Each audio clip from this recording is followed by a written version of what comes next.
Hello everybody and welcome to today's future spouse pick a card reading. In today's reading, I want to find out about your love and S3X life with your future spouse. Bear in mind this is an 18 plus reading because we are going to delve into the more S3Xual side of things. But if you want to find out the juice around your love and S3X life with your future spouse, I need you to pick one of these three piles. Pile number 1 we have the Castle. Pile number 2 we have the Mother. And pile number 3 we have the Sword. I highly recommend that you go with your first gut instinct. Spirit is going to guide you towards the pile which has the most relevant information for you. And if you need a little bit of help to choose your pile, you can always head over to a random number picker, or I welcome you to explore each pile to find which pile resonates with you the most. And once you have chosen that pile, I shall see you in your reading.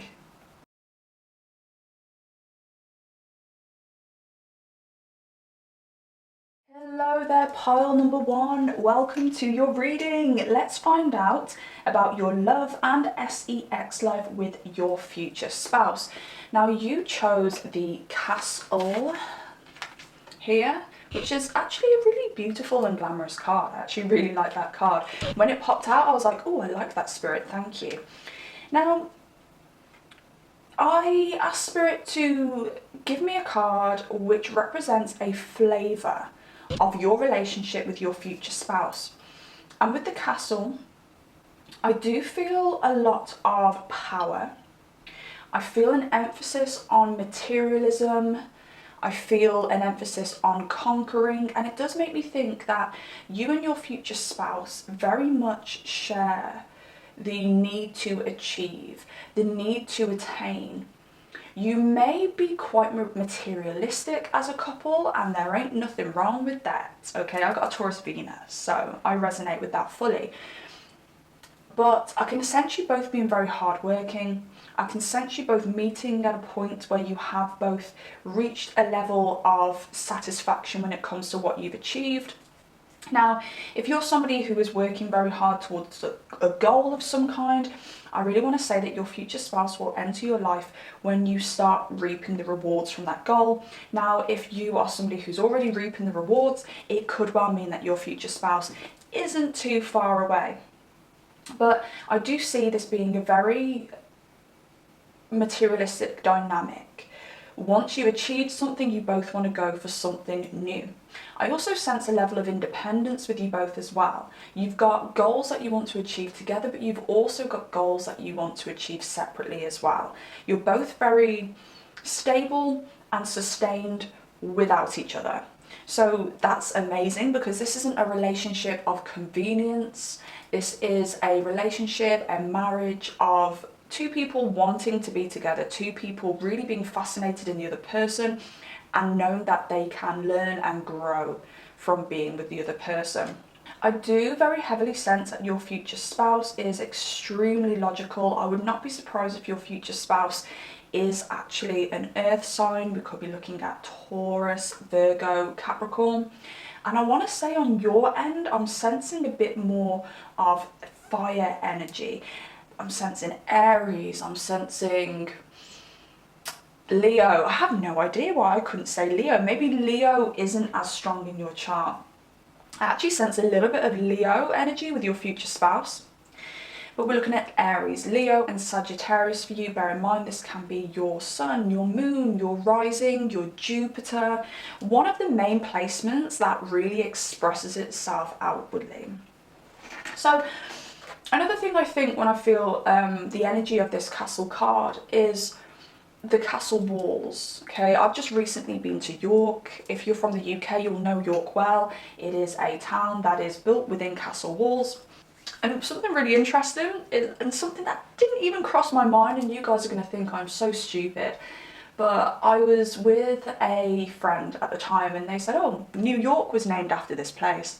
And I was like, damn, you're right, New York, yeah. I mean, I know that we've got like New Jersey named after Jersey and so on and so on and so on. But yeah, I did not think that York in the UK was named after New York. Duh. But anyway, that is a town that is built in castle walls. And this is very much giving me that kind of energy of a relationship with you both where you have walls surrounding your relationship, which makes me think that you're both very dedicated when it comes to each other.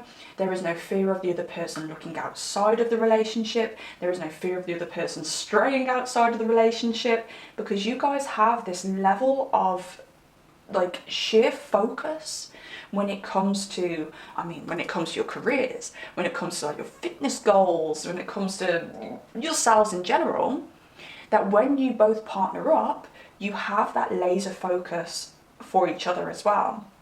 You're two people, as I said, very comfortable on your own, so you don't necessarily need any external influences to kind of boost your egos or boost your self-esteems. It's like, you know that working very hard on your relationship is going to bring you the most payback. It's going to bring you the most satisfaction out of life. Why water next door's garden when you can water your own? That is not the saying I was thinking of. The grass isn't always greener. That is also not the saying I was thinking of.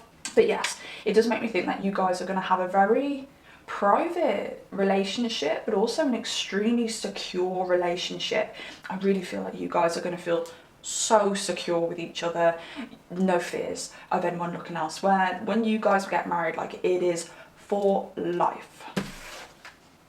So that is what I was getting from that. Now, when we look at your future spouse's love language, we can see that your future spouse is extremely logical. This is someone who's logical. This is somebody who's practical. I'm getting very heavy Virgo energy here, but we could be looking at a Virgo Mercury. Okay, it doesn't have to be. It could be one of the big three. It could be a Virgo Jupiter, or one of those expressive placements for Virgo. But I do sense a very strong Virgo Mercury here. So for some of you, you may go, yes, I am with somebody who's a Virgo Mercury. Yeah, this is my person. Oh my gosh, we're going to get married. But yeah, Virgo Mercury, I'm going to throw the Mercury in there as well.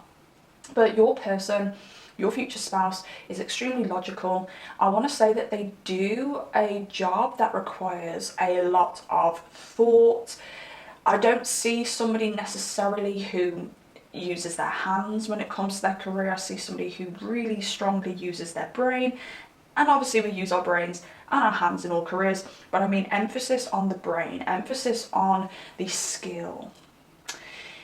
People who use their hands have skill. Please do not think that I'm saying that they don't, but it's like a mental skill that they use when it comes to their career, but they're exactly the same when it comes to their personal life. They think about things very logically. They may be somebody who takes their time to come to decisions, somebody who weighs up the pros and the cons and takes about a year until they make a decision about buying a new car. You know, that kind of energy there as well.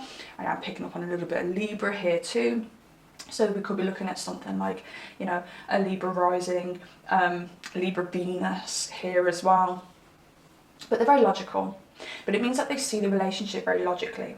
And it does make me think that they do have an air of coldness to them. Now, this doesn't mean that you're going to have a cold marriage. It doesn't mean that you're going to have a distant marriage. But I want to say that there is that level of coldness, practicality when it comes to your relationship. I can imagine at times you'll be like, they haven't touched me for 24 hours, like, are they okay? But I do feel like when it comes to the point of getting married, when you reach that point in the relationship, you know each other very well. You know that they aren't the most touchy-feely, but again, I don't sense you being somebody who likes somebody overly touchy-feely.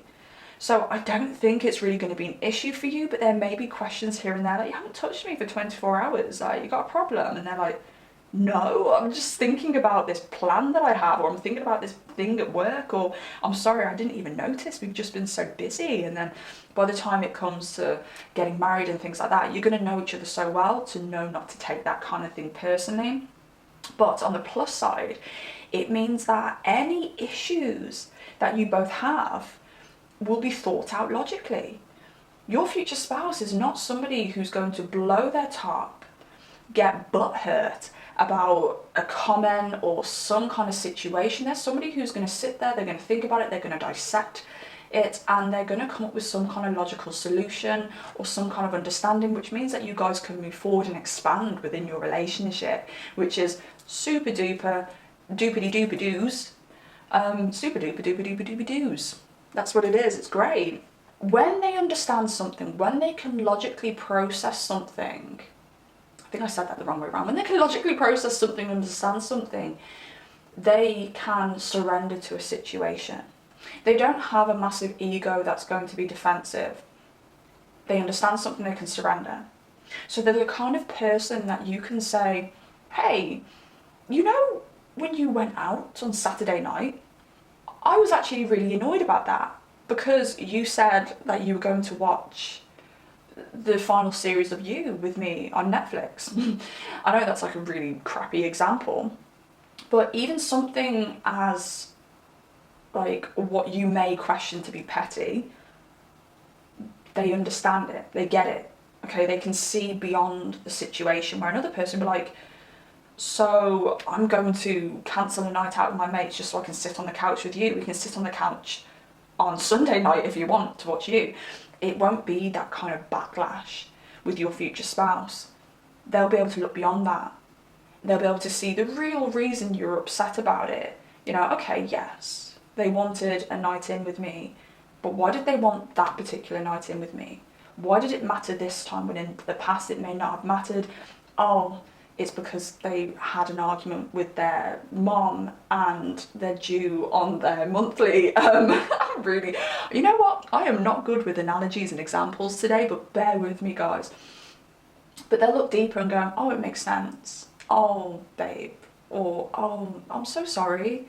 I didn't realise that this would upset you, da da da da da da da. And like, even in some cases, you know, they'll be the type of person, probably in most cases actually, when I'm thinking about your future spouse's energy, they'll be the type of person to drop plans for you because they know that you matter. Now, if they have an obligation, of course they're going to continue to proceed with that obligation, but they will drop plans for you when the plans aren't exactly necessary because they value you and this relationship so much. Like, your growth together, both emotionally and materialistically, is the main thing on their mind, and everything else comes after that. Now, your love language is a little bit different. As I said, I just sense that you are really fiery. I sense that you are probably the initiator within this connection, where your future spouse is the not procrastinate, that's not the word I'm looking for, the person who balances everything out, which I'm going to continue to use the word procrastination because when you're not seeing inside your future spouse's mind, you may think it's procrastination, but it's not. It's deep, deep thought and analysation. But you're a little bit more snappy, a little bit more intense, and I really do feel like you're the one who gets things moving faster. So you both love to grow, but you have two very different ways of doing that. Now, I also think that your future spouse really respects you and really values you because you do get that fire going. Where I said that they're very earthy, and I want to say predominantly earthy, they can be more slow. They could even at times come across as a little bit boring. Again, please don't think I'm saying that your future spouse is boring and you're going to have a boring marriage, but you're the least boring out of the two. You're the catalyst. You're the one who pushes things further and faster. You make things really exciting, and your future spouse loves that. You're an exciting lover. Nothing is ever the same with you, whereas they like to grow and expand on a very practical basis. You like to grow and expand because you get bored easily. We do have an addictive nature here with you, but this is really telling me that you've been through a lot in love. I feel like in your younger years, or you could still be doing it now, you may jump into relationships without the forethought, but it means that you've experienced a lot of relationships, a lot of different types of relationships, and a lot of different types of people. And that experience has really grown your knowledge and your wisdom around love in general, as well as what you want in love. So that's why when you meet your future spouse, you know exactly what you want. You know there is no one out there who's better matched. Hence why there's no looking over your shoulder or looking elsewhere. It's like you both have a high level of intelligence, But their intelligence, is very practical, and your intelligence is very wise. They're very book smart, and you're very experienced. Now, I've just noticed here on the board, we have stop in your energy and surrender in their energy, which makes me feel like you are the person who's going to call the shots in this connection. You are the person who is going to wear the trousers. Now, I don't see this being you being with somebody who's a complete pushover, but I do feel like you do have a level of control here. And this may be coming up because you may be watching this, having been in very controlling relationships previously, and thinking, gosh, like I'm actually a little bit fearful to get in a long-term relationship, or I'm a little bit fearful to get married because I don't want someone to completely overhaul me and completely control me and take away my personality. That's a really big thing I'm picking up on here, actually. I'm feeling like a really deep kind of energy when I talk about somebody taking my personality. But you're going to have a level of control within this marriage. This is not somebody who wants to take over you. This is not somebody who wants to control you. This is somebody who wants to grow with you, and they will pipe up if you're doing anything which damages the connection or goes in a different direction away from the connection. But when it comes to you as an individual, they're going to allow you to be you because they love you. This is someone who knows themselves. So they know themselves, and they know that they want to be with you as you are. But again, you know, if you change things up, if you evolve, they're going to get with it. They're going to get with it, and they're going to grow with you because they've got that surrender energy where if you're moving up, I'm moving on up, they're like, well, I'm moving on up with you, and vice versa. You know, together you build, and I'm zoning in on the castle again, you build a kingdom. Also makes me feel like when we talk about the castle, we can talk about like a mind palace. And I know we're talking about a castle, not a palace, but that's really coming to me as well, like a mind palace, which does make me think that you both do have a lot of emphasis around the mind. You're both very, very smart. And as I said, you're smart in different ways, but putting those smarts together is extremely powerful. Sensing power couple here now as well, very, very strongly. With the Eight of Cups here, like I'm really feeling a couple that aren't willing to dwell on the negative. Okay, so when it comes to arguments, when it comes to low points in the relationship, because we all have them, you guys are not willing to dwell on that. You're always looking to move forward. You're not the type of people to bring up something that happened a year ago and be like, you know, you don't have time for that. You're always focused on what's coming next, and that's so positive. And that's why you guys grow so easily together, because you're both heading in the same direction, and that is forward. And you're always focused on love. You're always focused, if something does go wrong, if there is any bickering, you are both looking for the quickest solution to get back to love, to get back to the enjoyment of the relationship. So moving on to the S3X. So your future spouse's S3X style, again, it's that logic. Now your future spouse really likes a little bit of mental game playing when it comes to S3X, which makes me think that I can actually see them liking you to build a storyline. Now it doesn't mean, you know, get dressed up like Snow White and come in and, you know, I don't know, have 7 dwarfs with you, but more like a storyline, like a plan for it. Like, I'm going to come home tonight, and underneath my office attire, I'm wearing, you know, a little thing under there, little something. So I'm going to go into the kitchen and I'm going to cook dinner, but I'm going to undo a few buttons so that my future spouse can see that I'm wearing something underneath, but I'm going to act completely oblivious. And your future spouse is sitting there just like, damn, like, he's wearing something underneath there that I like the look of.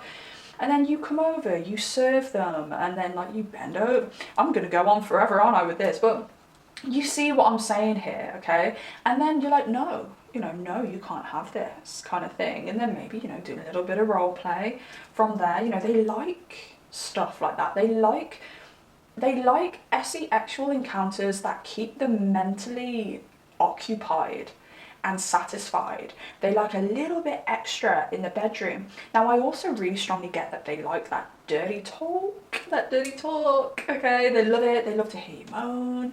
They love to hear like all the dirty things you want to do to them and all the dirty things you want them to do to you. Like, they like a lot of vocabulary when it comes to S3X. But at the same time, they do like to be told how good they look, which that's that Leo coming in, isn't it? I did say at the start we could be looking a little bit of Leo in there with the earth, but they like to be told how attractive they are. They like to be told that their downstairs is big or looks nice or is tight, you know, all that stuff. So they do really like being complimented in the bedroom as well. They like being told how amazing they are. They most probably like their name being moaned or screamed as well. So bear that in mind. Now, you complement them really well when it comes to your SE-actual style, because we do have Uranus here, and Uranus is like shock, surprises. It's a little bit unconventional. It likes to switch things up, and it makes me feel like you get bored easily in the bedroom. Now, I don't feel like your future spouse gets bored in the bedroom. I just feel like they like a little bit extra. They like that mental agility.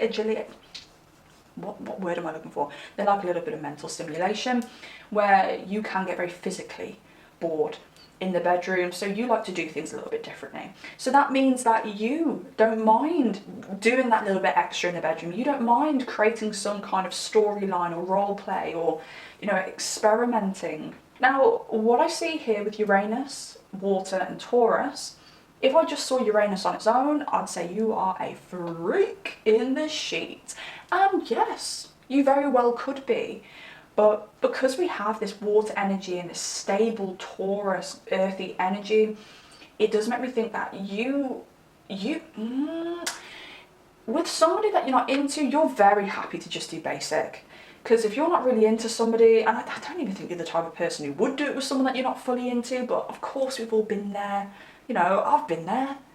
I've sat with people, and like now I go, bloody hell, I would never have sat with that person. But hey ho, we do it when we're young. Sometimes we feel obliged.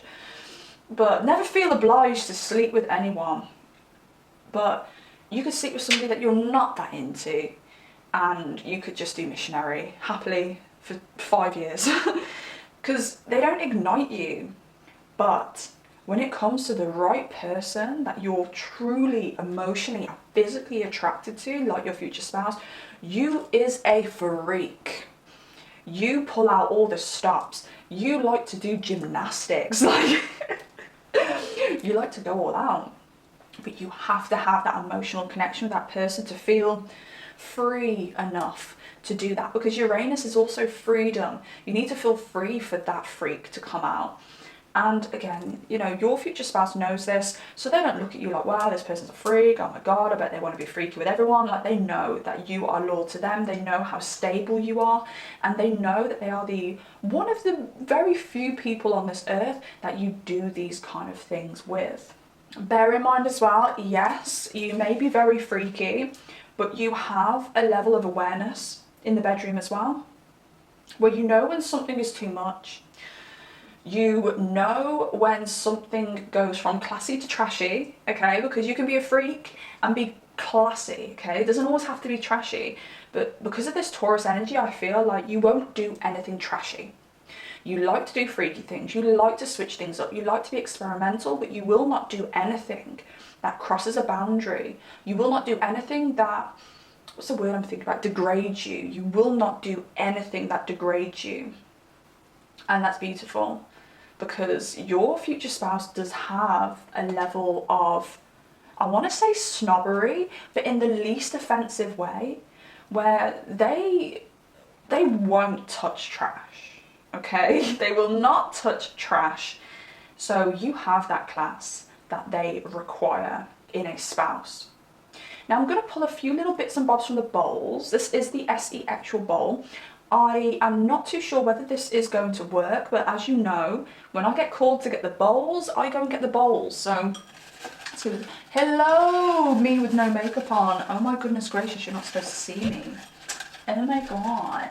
Okay, I'm going to pick a few for your future spouse.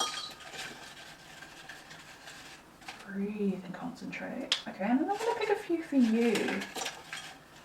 I don't know why, like, you are so fun in the bedroom. I can actually feel your energy right now. Oh, something fell on this as well. I'm going to have a look and see what fell here. It may have just fell out, or it may actually be relevant, so let's have a little looky-loos. Tell me how dirty I am. And why is that fell on this side though, on the love side? It fell on your future spouse. Maybe they just like to be told how dirty they are. Maybe they're a lot dirtier than they first seem. I'm getting a message actually to say you may misconstrue this person for being boring in the bedroom.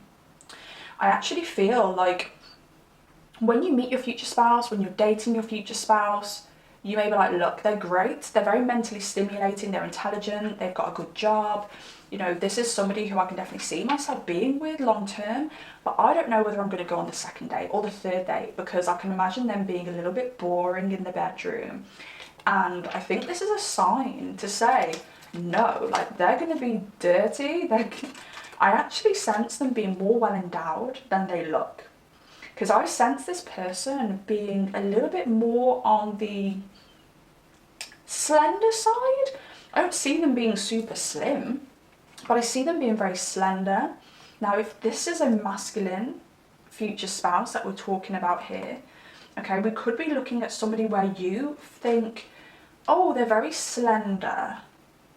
Maybe they've got a pencil D. You know what a pencil D is, right? So you might be like, pencil D, no thank you. Not that there's anything wrong with a pencil D, but for you personally, you may be like, oh, I wanted something a little bit thicker kind of thing. But you're just assuming that this person either has a little one or a thin one. And I actually feel like they're going to be a lot more well endowed than you think. Give them a chance. If you meet anyone that you are super attracted to, dear Lord, please, for me, have S3X with them. I'm only joking. But for me, please give them a chance. Think back to this reading and be like, high maintenance hippie actually said, that brings me to something I thought today, which I'm actually going to ask you advice on.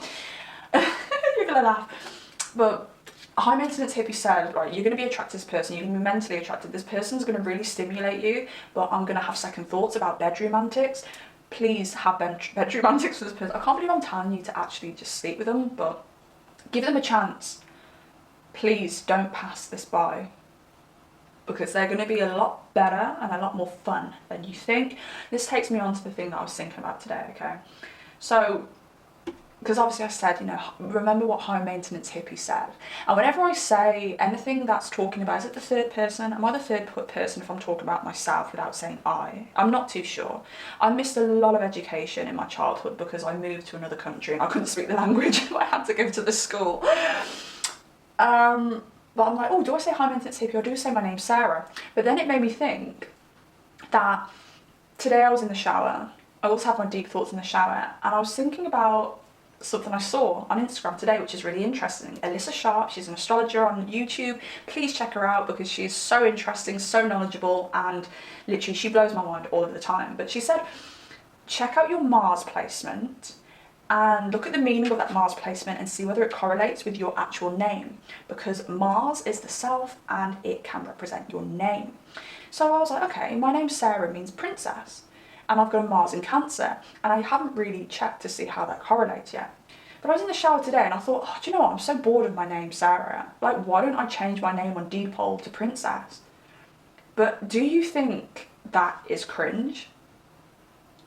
Or do you think I should? Because I swear to you, I will. If you think I should, I will. Anyway, there we go. You're probably the only people I'm going to ask advice for on that. I don't even think I'm going to go to my family or my friends, because they're going to think, like, why do you want to call yourself princess? And it's like, because Sarah means princess, and I want a name that's a little bit more flighty, a little bit more like princess, yeah! Because, you know, I want to be able to just relax in my feminine energy a little bit more rather than being like Sarah. Because I think about I'm so sorry guys, I think about my childhood where like I came from Wales.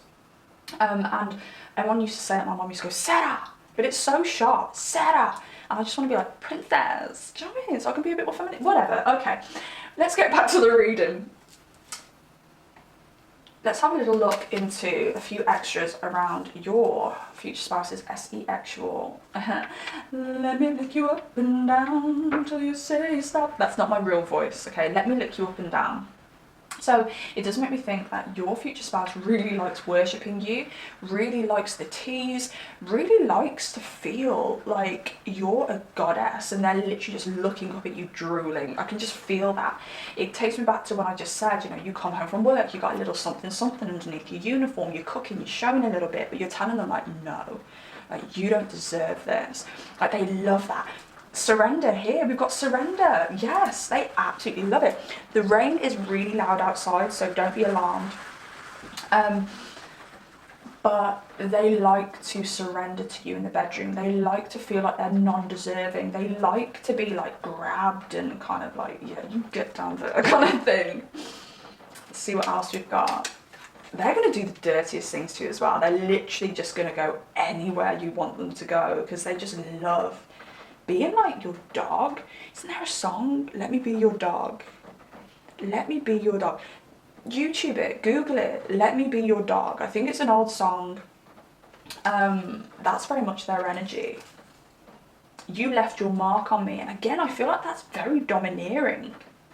Like when you think about a dog leaving their mark on somebody, you think about a dog kind of, oh, this is going to sound awful, but I don't mean this like literally, but like a dog is basically marking their territory. And I feel like they love it when you mark your territory on them. If that's like a hickey, I'm going to say, what's it called? A love bite. A hickey. If that's a love bite, if that's a scratch on the back, if that's you just claiming like you're mine and you are no one else's, like they love that. Speak to them like they're a dog. They love it. Great. Okay. I like that. Now for you, we've got shower of roses, and there we go. You like to be worshipped. They love worshipping you. They like it when you're a little bit like with them, but you require that worshipping. It's very Taurus energy here as well. On the Taurus card, we have roses too. You love it when they basically like treat you. And I really feel like your future spouse has the money to treat you. So it's like, here's like the diamonds and the pearls, goddess. Now please let me kiss your feet. And on the beach, you may actually have, oh, that's a bit of a random one to have in there, isn't it? On the beach, you may have kinks to do it on a beach. You may want to move nearer the coast. You may live near the coast, and that's somewhere that you like to do it. Or you might just like it hot and sweaty. You like it when things get hot. You like it when things get active. And I did say you probably have some fire energy in your chart. Now, when it comes to your sexual energy together, I do feel like you can rest assured that your future spouse is not going to cross any boundaries. They know you so well. So you can be very relaxed with them. You're not really tensing up down there. You know, you can just be free and relaxed with them, and it means that you can really enjoy the experience. But at the same time, I actually sense with you both that you don't always have to be at it like animals. Yes, when you do it, you go a little bit crazy. You're both like, rah, like you really do go all out.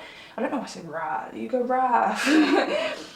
But you actually don't need to always be physically at it.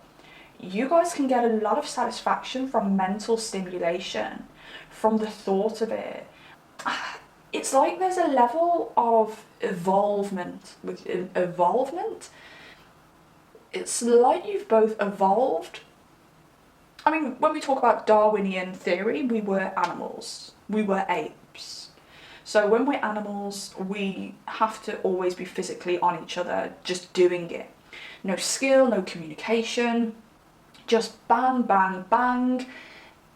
Now I'm pregnant. But you guys have a very evolved asexual style where you don't always have to just do that. There is so much more flavour to what you guys do. And everyone, each to their own, because some people love that bang, bang, bang, animalistic kind of S3X. But you guys, again, you know, I think I've already mentioned this, but there's more skill in there. But it also means that you guys don't need to do it physically as much for some reason, but that's come and gone. I do feel like you guys do try to get down and dirty at times, like filthy, dirty, but it doesn't feel right. It doesn't feel right for you both to not have the love, eye contact, closeness when you try and do this more distant banging, okay? So that's a little something else there. Part number 1, I'm going to leave that there. I really hope you enjoyed this reading. If you resonate because you've met this person, or you resonate because you resonated with the parts where I described you, I would love to hear from you down below. If you feel comfortable to tell me your story, to tell me which parts you resonated with. Also, if you want to just tell me which part you claim, or tell me that you're excited to meet this person, or just say, hey girl, please, please, please, I love hearing from you. Drop this video a like if you did like it, because it really helps the channel grow, it helps the video circulate, it helps me have an opportunity to bring you more videos than this. Like this. More videos than this works, but also more videos like this. And 100%, you've got to subscribe if you want to see more videos. Please, please. If you regularly watch my content, I beg you, I surrender on my knees, I beg you to hit that subscribe button, so you can see more of me, because I want to see more of you. So part number 1, take care of yourselves, and I shall see you next time. Goodbye. Hello there, pile number 2, welcome to your reading. Let's find out a bit of information around your love and S3X life with your future spouse. Now you chose the Mother card, and this is a beautiful energy for this reading because everything starts with the mother. This makes me feel like this could be somebody who you may meet this person may be the first serious relationship you've been in, or this person could meet you and you be the first serious relationship that they've been in. Now, if this isn't the case for both of you, this is definitely a love at first sight, but I want to say it's more a love at first feeling. I really want to say that your future spouse is incredibly magnetized towards you. There is no way that they could avoid you. It was just instant, like, this is my person, this is going to be the mother to my children, this is going to be my future spouse. I feel like you're extremely healing and nurturing to your future spouse as well, but I do feel like this works the other way. I see you being very comfortable in your feminine energy and then being very comfortable in their masculine energy. Now, if we're talking about a same gender relationship, one of you will be more feminine, one of you will be more masculine, but I really feel like whoever's watching this is more in the feminine energy, very comfortable in the feminine energy. It's like you both know your roles, you're both a perfect match for each other because you come together and you create a whole. And weirdly, when I said whole, then I felt a creative portal. And obviously, if you do have a down below, if you were born a feminine, that hole that we have, not the a-hole, the other hole, didn't even need to say that, did I? But that hole is a portal for creation. That is why the masculine with the D needs to work to be able to enter our hole, because it is a blessing to be able to create through the feminine. So it is very important that when we get in connections, in relationships, that the respect for the feminine is there, because in modern times this has all been very switched.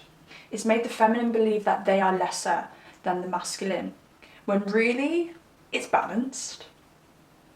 But the feminine does have that advantage of being the portal of creation and having something that the masculine needs, which is why masculines naturally feel like they need to chase. They naturally have the urge to chase because the feminine has something they need, something that they don't have, and that is that portal of creation. Now, I went into that because you guys have this in check. Your future spouse knows that you have something that they need, and I feel like you really do provide a comforting, nurturing and fruitful place for your future spouse to be. Now, I'll be real with you, I do feel like your future spouse may have had a bit of a confusing upbringing, so they do hold a little bit of wounding around the feminine, but I feel like you naturally have that motherly, nurturing, healing instinct which really allows your future spouse to be their best expression of self, even if they do have some stuff in their childhood that they need to work through, and it is you that's going to heal them. It is you that's going to nurture them to balance this, whatever this thing is, out within them. And when I look at the mother as well, I do feel like this is a very natural energy, which makes me feel like this connection that you have doesn't need force. It just naturally happens. It's just a natural magnetism that you both have for each other. I do also feel like there's very strong chemical reactions with you both. You have a very compatible chemical blueprint. And when you have a very compatible chemical blueprint, you are extremely fertile together. I do very strongly feel with pile number 2 that you will have babies with this person, and I really feel like it's going to be more than one baby. I feel like you may have to be the one actually to say no more babies, because I feel like your future spouse is just wanting to just spread their seed constantly with you. This is two people who really do embrace family. And even though I feel like your future spouse has had a little bit of something going on in their childhood regarding their family, they really do have that energy of safety in numbers. And I think this is why they want to constantly reproduce with you, but you very much love that as well. You love the energy of family. The more the merrier is your motto. And I just see you both having plenty of babies, or as many babies as you want. Now, your future spouse's love language, they are heavily masculine. Now, this could be a feminine if it is a same gender relationship who is very heavy in their masculine energy. But this is a heavily masculine person. This is somebody who is a go-getter. This is somebody who really cares about their appearance. And strength is everything for this person. This person expresses their strength physically because on the inside, they're actually a lot softer, but they have to, it's like they build this big masculine persona on the outside because they want to guard that more softer energy that's on the inside, which does make me think that when they were in their youth, their softer side may have been taken advantage of.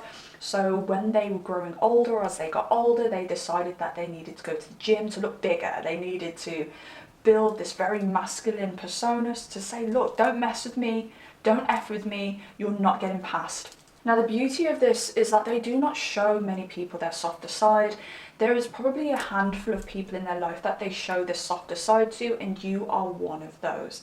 Because deep down, all they want is peace. And you bring that peace because you have that very natural energy. Everything is very natural for you. Whenever there's an issue that arises, you take it in your stride. You are the epitome of feminine energy, where you allow energy to flow. You allow things to be, and you don't fight against things. And this brings your future spouse that peace that they've always wanted. I don't know whether they grew up with a feminine, maybe a sister, a mother, where they were very masculine in nature and were constantly battling against your future spouse. It's like they've never let your future spouse be, is what I feel, but you're different. You allow things to be. You allow things to unfold. You go through life trusting that things are going to be okay, and it's not naivety, It's not delusion, it's a genuine trust and knowing, because you're not battling against destiny. And I don't know whether I'm getting a little bit cryptic here, but this is the message that is coming out. Now, I do feel like your future spouse may have some deep water in their chart. So they may have a very masculine sun sign. I feel like they could be an Aries. It could be a Leo. I don't know about Sagittarius. I'm not feeling that as strongly, but they could have a little bit of Sagittarius, maybe as like a Mercury or something along those lines. But I'm really sensing like a Venus or a moon sign that is very watery. Even like Pisces, we've got Cancer. Could be a bit of Scorpio there, but like Sagittarius, I'm not really feeling the Scorpio as much. But yeah, there's some water deep down. One of those more emotional placements, the placement that not many people see, there's water there. I actually feel like this could be a water Venus as well, because I see your future spouse being very masculine, somebody who goes to the gym, somebody who works out, but they have like these really like doughy eyes where you can just see their emotion in there. So no matter how scary they look physically, like when they're like building themselves up to be massive, you know, they may even compete when it comes to bodybuilding and things like that. But no matter how scary they make their body look, you can't make their face look scary. Their face is very cute. It's very sensitive. It's actually quite beautiful, I feel. And when it comes to your love language, you have that, like, it's an eternal child energy. Now, I think, I do feel like there's that childlike ease with you. And again, it's not naivety, it's not delusion, it's just a childlike ease. You never lost that inner child. Now, you could have like a Leo 5th house, or you could have the sun in the 5th house, because there's a very strong connection with children here with you. For some of you, and not all of you, you may actually work with children. For some of you out there, you may actually care for a child. You may have a child with special needs and you care for this child. You're very close with this child. And I mean, you know, we are all close with our children, but you may have to be extremely close with this child. But again, like, you love it because it's just so natural for you to be around children. It's just so natural for you to mother as well, because you understand children. You can connect with children. Now, if you're somebody who's like, no, I don't resonate with this, it could be your age. It could be because you're just not quite there yet. You may be busy using that childlike energy when it comes to creative projects and things like that, because 5th house is children in astrology, but it's also creativity as well, because you have to create the child. It makes sense, right? But you may just not be there yet. You may be using that childlike energy or that eternal childlike energy. Because when I say childlike energy, I don't want you to misconstrue that as me saying, oh, you're so childlike, like silly, like kind of childlike energy. I don't even know if you saw that on the camera, but I just put my fingers up to my ears and stuck my tongue out. I don't mean childlike energy like that. That was cringe, wasn't it? Was that cringe? But I don't mean childlike energy like that. I mean like this eternal child energy. The fact that you've never lost the child within. And you could even be watching this and going, don't we all have that inner child? Well, no, a lot of us actually suppress that inner child. I know somebody who said that they feel like they lost their inner child at the age of 18. They're very creative up until the age of 18, and after that, like, their creativity just ran dry. But yeah, you know, you have that natural, like the child is the soul. When a child is born, it's very much representative of the Fool in tarot. You are literally a soul just moving where your soul wants you to go, and that's beautiful because that is your destiny. And that's why they say whatever TV shows or films you liked as a child, so I'm going back to my childhood now, I need to stay focused. Whatever TV shows, whatever films you liked as a child, whatever you enjoyed doing, wherever you used to go when you used to imagine things, like, they're the key to your destiny.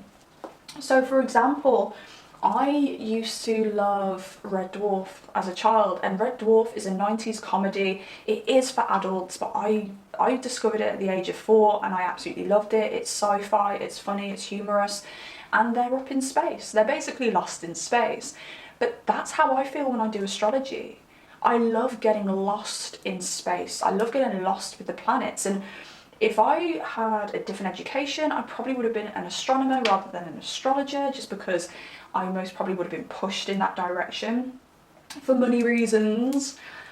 But that's a little key to my destiny. I was going to have some kind of connection with the planets, with space, with the universe. And I could go on and on and on, but what does that mean for you? Okay, this may be a message that's really important for you. It could also be a message that you need to express to your future spouse when you meet them, because this is why they're drawn to you. You take them back to their childhood so that they can heal whatever wounds that they have, so they stop avoiding that inner child within. Your love language as well is strength, but it's a quiet strength.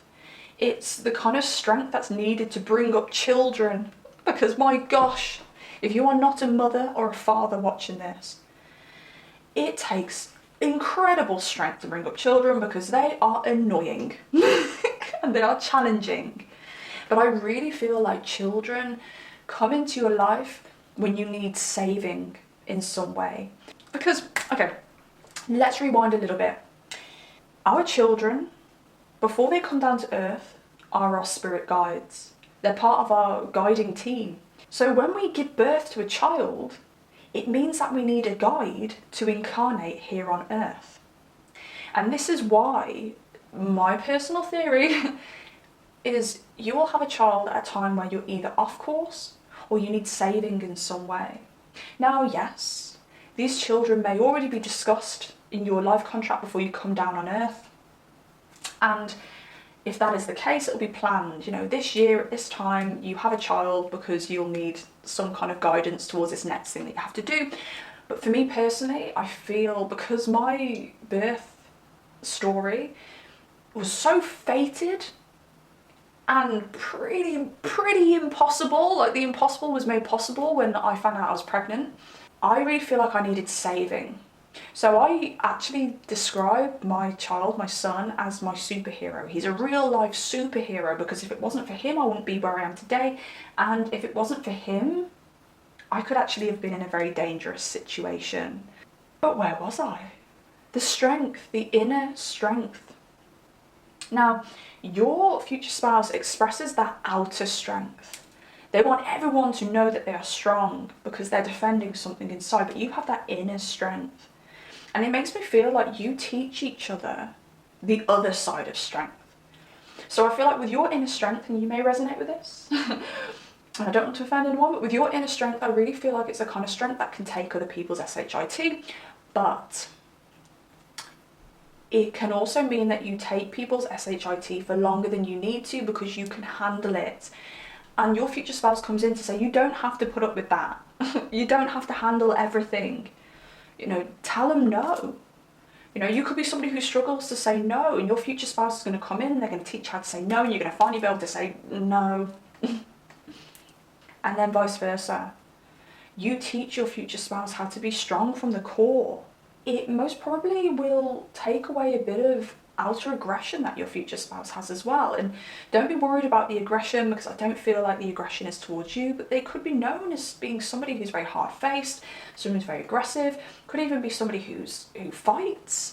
You know, and when I say fights, I don't mean, you know, goes and has a brawl after they've had a drink on a Saturday night, although maybe that has happened, maybe you will hear that that's happened, but it could be somebody who does like martial arts or MMA or boxing, or you find out that they have done sports like that. Rugby is another one as well, because they're very aggressive on the outside. They just need to express that aggression on the outside, where when you come in and teach them that inner strength, it helps them pull that back a little bit. But your relationship style together really is a relationship of overcoming. And don't be put off, please, because every relationship has a reason. Every relationship is so that you can both evolve as souls. I see you both gaining control of yourselves fully when you're together. Gaining control of any toxic habits, even if that toxic habit is not being able to say no. I say this because we have the Six of Wands and the Devil, and I really feel like that is victory over habits, over vices. But at the same time, On the other hand, I can look at this Six of Wands and the Devil as like a super powerful energy. Do not forget that the Devil is a Capricorn card. And when I think about the Devil and the correlation with Capricorn, when you think about Capricorn, they are always aiming to be on top. They are always aiming to be the big boss. Now, when you're on that journey to becoming the big boss, you need to have every toxic part of you smacked out of you. Because God forbid, if you made it to the top with any toxic intentions, your toxicity could affect the masses. It is the CEO of the zodiac. Okay, the CEO needs to be pure. And I know we all know that not all CEOs are pure, but spiritually, the CEO, the leader, the person who holds the structure together, the person who is responsible for thousands of people's jobs, they need to be pure. They cannot be toxic because their actions affect many. And I think this is another reason why you guys have so many children. So I don't know why I say like so many children, but you guys have multiple children, because when you reach the top, when you reach the parenthood, you are both pure. You have both been through the lessons, learned the lessons, had the habits, the vices, the toxicity removed, taken out of you, smacked out of you by the universe, that you two become the best examples for your children. And you literally have like the most beautiful, peaceful and secure family life.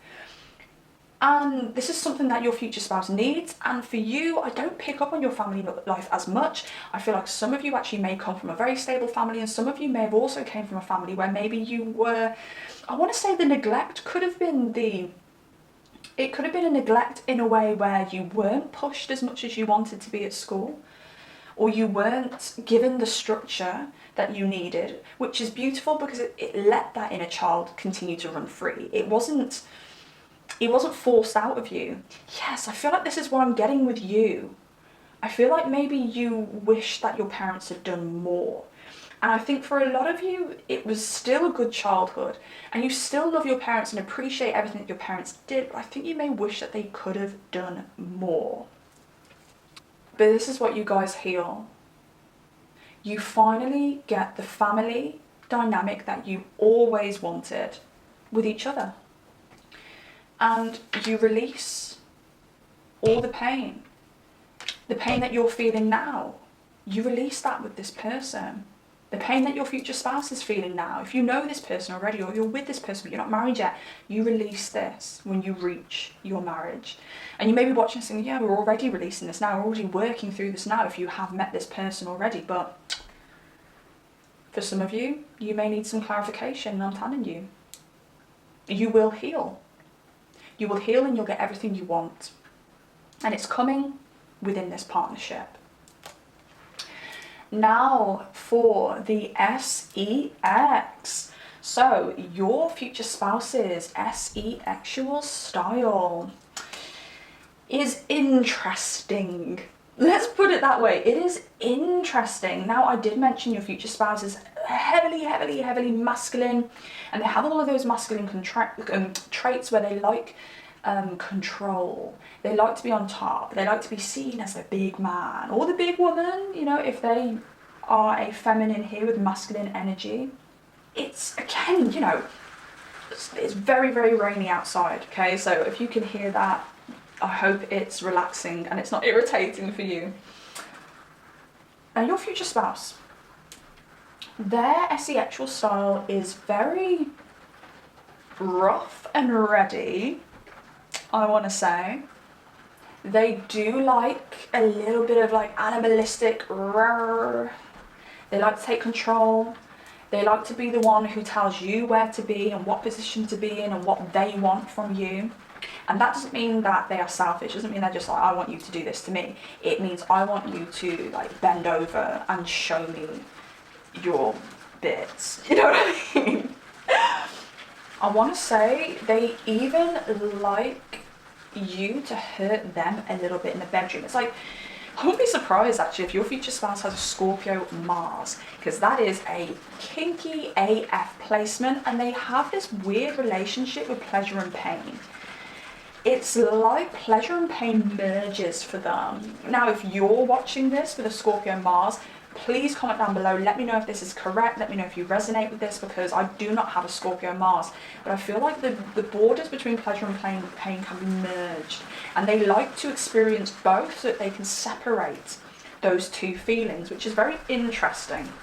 But I do feel like your future spouse may have this Scorpio Mars placement, or if they don't have this Scorpio Mars placement, that could still be a concept for them. For some reason, they have merged these borders between pleasure and pain.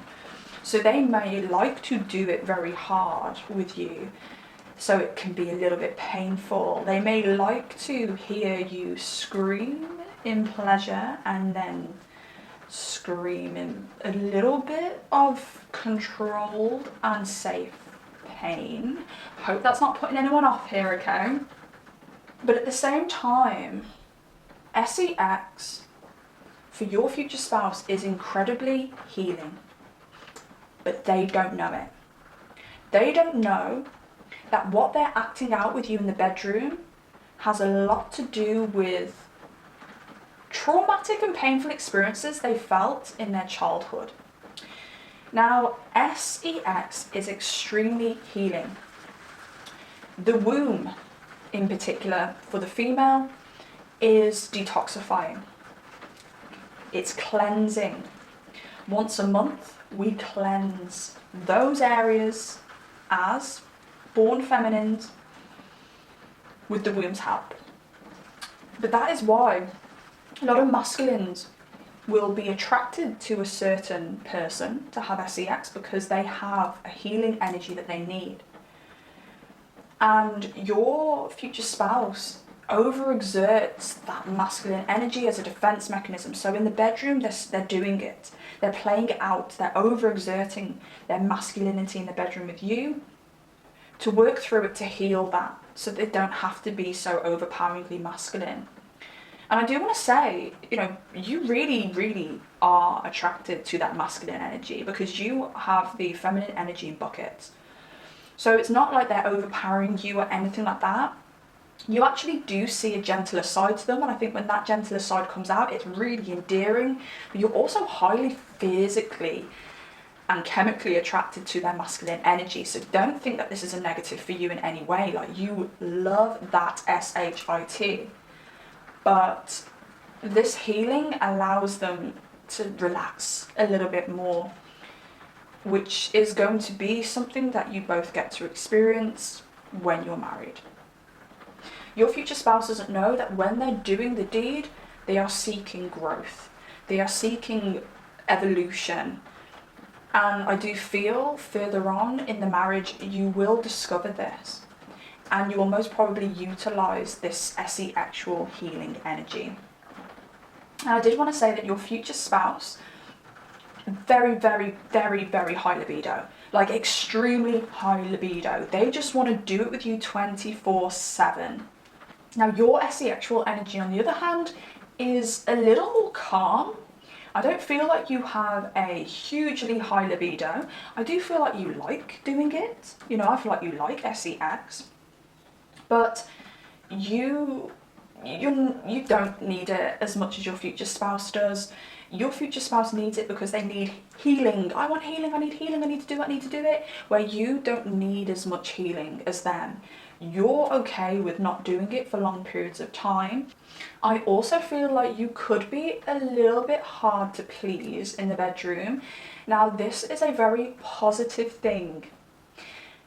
And I resonate with this as well, because I'm extremely hard to please in the bedroom, but I do feel like it may take you a while to OG, or you may be somebody who didn't OG for the first time until quite late in life, or you could be somebody who's not OG'd at all, and you're like, does the OG even exist? Is this a myth? Are people lying when they're OGing? Because as a female, it is very difficult for us to OG. And if you're a female who just OGs like on point like that, like, you're very lucky. But in this group, I really do feel like there could have been or could be some kind of issue when it comes to the OG. And if you do have an issue, it's not even an issue, but if that is the way that your biology works, that's not even the way autonomy works, it's actually extremely normal and a lot more common than you may think. So you don't really need it as much as they do, but they love that. They actually love it because they have that relationship with S3X of pleasure and pain.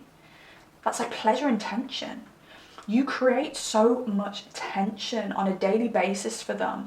It excites them when you don't want to do it. And I know that sounds crazy. Like you're thinking, oh, so I'm the wife who just, or the husband who just never wants it.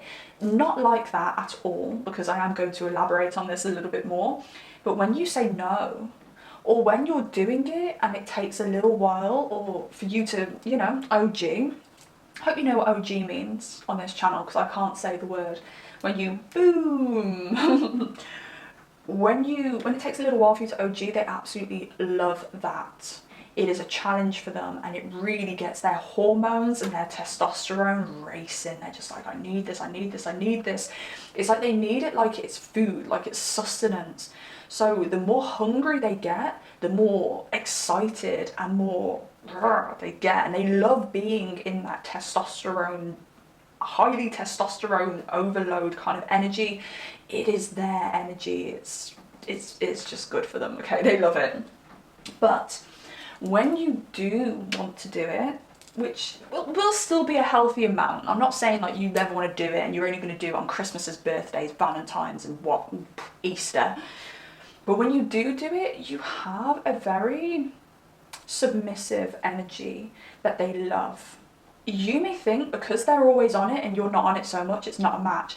It really is. Like, you guys are a perfect SE actual match. But they love to go get it and you like to surrender. Naturally, you feel more comfortable when you are the submissive one. And I really see them looking in your eyes, but they see like an innocence in you, and it just makes them even more hungry. But at the same time, it's highly healing, because in those moments they're feeling that duality again. As I said, they like pleasure, they like pain. But in these moments when they look into your eyes when you're doing it, and you have this like beautiful innocent look, and you stare into them and you stare into their soul, it's the duality between animalistic SEX and healing. Hormones and healing. I'm going to change that to hormones and healing. So they start feeling that, whoa, like, I want to just devour this pile number 2. But I also feel like I want to make love. And like, they don't know what's going on in these moments. But we do. Because we're deep and spiritual. And deep down they're deep and spiritual too, but they've got this really masculine armour that they wear. But you're entirely healing for them, and you give them exactly what they want in the bedroom. You're exactly what they want, you're exactly what they need. And they know that they'll never find that with anybody else. Now, they will also really like to eat you. That is something that they'll really enjoy. It's that hunger again. And I really feel that they really like to dictate in the bedroom. They like to be the boss in the bedroom. But I also feel there is going to be an air there of, right, we're doing this and we're going to make babies. And I think we all tend to feel like it's the female that wants the children. It's the female that says, can we try, let's do it tonight, let's try for a baby.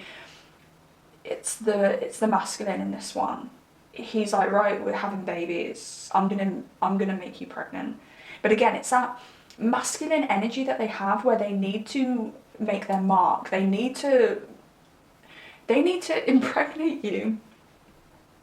And bear in mind, if this is a same gender relationship, this can be in other ways. They need to make their mark on you some way, somehow. I feel like if this is a same gender relationship rather than a masculine and feminine relationship, well, masculine, feminine, male and female relationship, I feel like the dominance and the need to make their mark will be through public shows of sexuality. That could be being very experimental online with your sexuality, or it could be being very, very touchy-feely in public, like this is my person. It's another thing I picked up on, which I actually didn't mention in the reading. Your person is going to be very protective of you and very possessive. But again, it's not in a bad way at all. It just makes you feel safe. It makes you feel comfortable.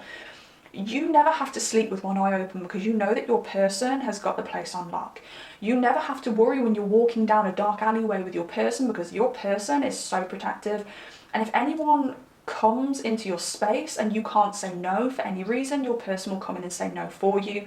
And again, you really appreciate this and you really like it. So it's not toxic. It's not toxic obsession or protection. It's welcomed on your behalf. It really is. But if you are a male and female relationship, they are going to want to make their mark on you by putting babies in you. It just is, all right? It just is. Now, again, for some of you, it doesn't have to mean that this person wants to constantly put babies in you. For some people watching this, because it is a collective reading, they may want to put a baby in you, just one baby, okay? You don't have to have 10 babies. But you may find that when you do decide to have kids, it's them.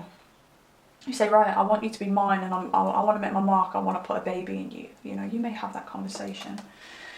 But it turns them on so much, they get frequent BONERSs when you're submissive.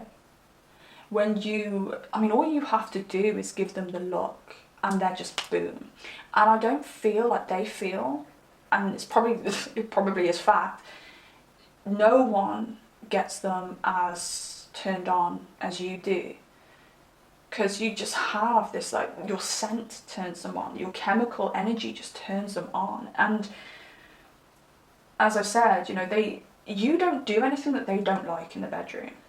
I don't know whether I'm speaking to somebody who thinks they need to be more wild sexually, when everyone's idea of wild is different. And I've always had this weird relationship with S3X where I've thought, you have those people who say, I'm crazy in the bedroom. And I don't know why I'm doing a female voice because it's masculines as well. I'm so good in the bedroom, or I'm crazy in the bedroom, or I'm wild in the bedroom. And I always think, how wild can it get? What you're doing is putting something in another thing.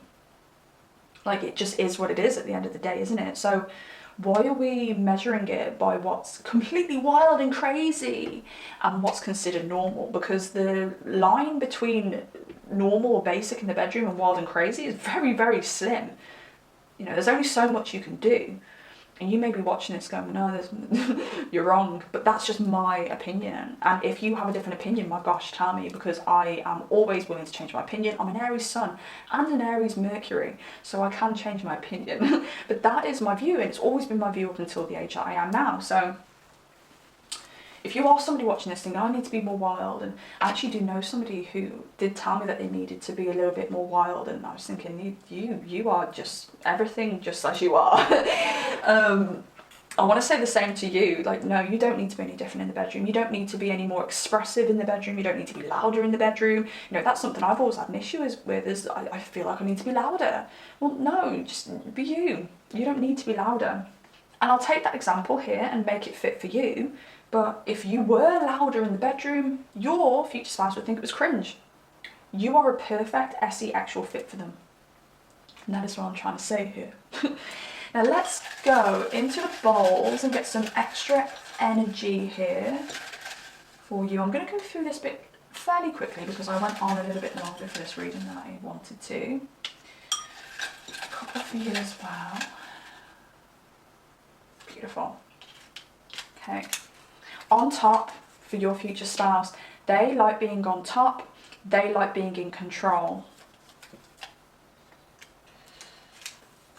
Tongues, I told you, they're very skilled with that tongue. They're going to want to eat you with it, all right? They're going to want to taste all of you.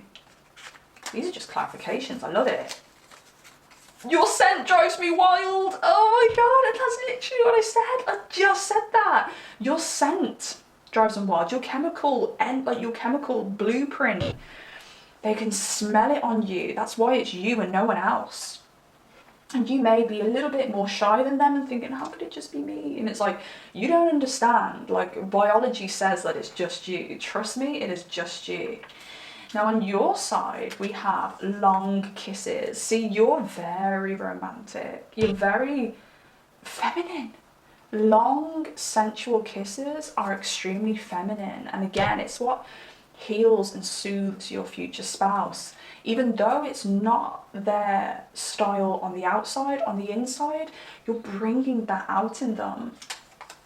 And tie me up, which is so submissive. That is just the epitome of submission. Tie me up, and you are going to be the submissive in this connection. All right then, pile number 2, I'm going to leave that there. Thank you so much for watching. It was a very long video this time around, so I really hope you've made it to the end. Stuttering on my words now. If you did make it to the end, I please ask that you drop me a like. Let me know that you like the reading by dropping me a like. It helps the channel grow, it helps the video circulate, and it helps me know what videos you like. I feel like I've said like too many times now. If you do like this reading, if you do resonate with this reading in any way, maybe you know this person already, or maybe you resonate with your part of the reading, I would love to hear from you down below if you feel comfortable to do so. Otherwise, just let me know which pile you claim. Let me know whether you enjoyed it. Let me know whether you're excited to meet your future spouse, or just say, hey, because I love hearing from you. And I please ask that you subscribe. If you do like watching the videos on this channel, the subscriptions really help. So please subscribe if you want to see more videos like this. And pile number 2, take care of yourselves, and I shall see you next time. Goodbye. Hello there, wonderful pile number 3. Welcome to your reading. Now, you chose the sword here. And I'll be real with you. I feel like pile number 3, we are in for a deep reading. Now, as I look at the charge percentage on my camera over here on my viewfinder, we've got 69. Now, yes, 69 can be an S3X symbol of sorts, and potentially we could be looking at 2 people who do like to do the 69 position, but what I see here are the opposites. The same but different, the same but flipped. And this is really what I was feeling with this sword energy here.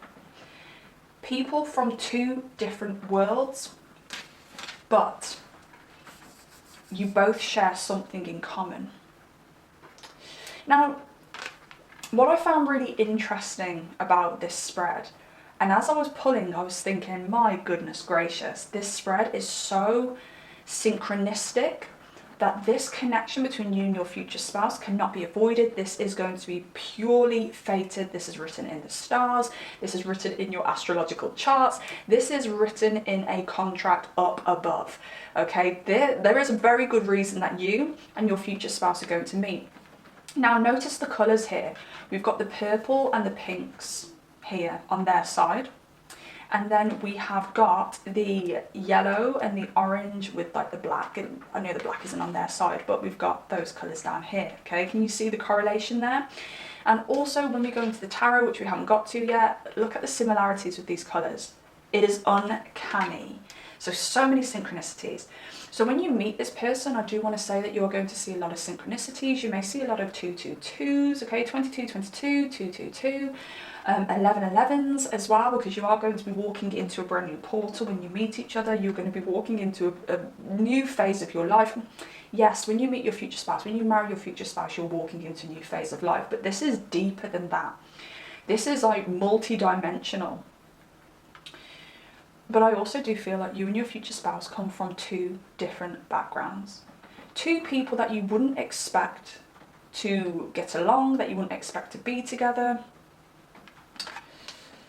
And I do feel like you're both there to teach each other some very valuable lessons. Now, this could well be a twin flame connection here.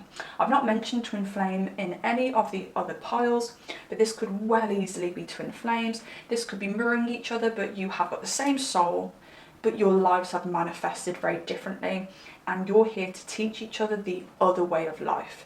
You have a little bit of what they need, and they have a little bit of what you need. This is also a relationship where you are going to need to balance out softness and sharpness, which makes me think that one of you is very soft and the other one is very sharp. It could even be a situation where you need to swap energies. So when I think about the energies, I'm thinking about the masculine and the feminine energies here. So for instance, you could be a feminine very heavy in your masculine energy, and they could be a masculine very heavy in their feminine energy, and you guys need to give each other a little bit of what the other person's got. So bear this in mind also. Now, when we look at your future spouse's love language, we have got such a beautiful energy here. We have the angel and we have faith. Now, your future spouse could be somebody who is very religious, or could be somebody who is very deep within a spiritual practice. But I also want to say your future spouse could be somebody who is naturally very wise, someone who was wise at birth. I mean, can you be wise at birth? Can you be a very wise baby?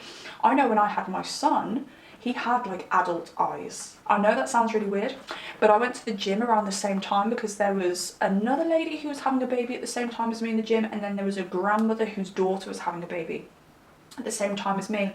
And I remember us all bumping into each other in the changing rooms, like, oh, you've had your baby, oh, you've had your baby, oh, your daughter had a baby, da da da. And I piped up and said, yeah, I just noticed something about my son though. He's got like adult eyes. And I was expecting everyone to look at me like I'm a weirdo, as usual, because I always come out with the weirdest things. And then the lady whose daughter had a baby was like, yeah, my daughter's baby's the same. I get that. Very adult eyes, very knowing eyes. It could be that your future spouse, you wouldn't know this, would you? But your future spouse may have been very wise at birth, very knowing at birth.